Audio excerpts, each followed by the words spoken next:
काँग्रेसच्या 2 आमदारांनी शिंदेंची भेट घेतल्याची माहिती समोर येते। जितेश अंतापूरकर, हिरामण खोसकर यांनी शिंदेंची चर्चा केली असं हे कळतंय।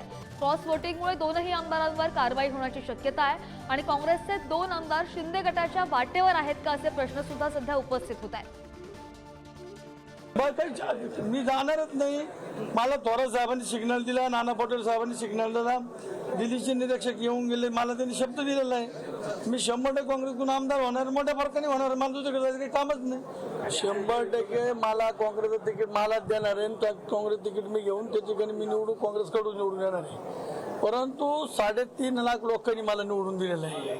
जिल्हा परिषदमध्ये मी 25 वर्ष काम केलेलं आहे। त्या याच्यावर लोकांनी मला एवढा मोठा त्या ठिकाणी आमदार बाजूला करून मला त्या ठिकाणी निवडून दिलेलं आहे। आता इगतपुरी आणि त्र्यंबकेश्वरला 15 कोटीचे कामं मंजूर झालेले, त्याचं टेंडर काढायचे थोड्या दिवसात आचारसंहिता लागणार आहे नगरविकासची, आणि त्याला निधी नसल्यामुळे टेंडर काढता येत नाही।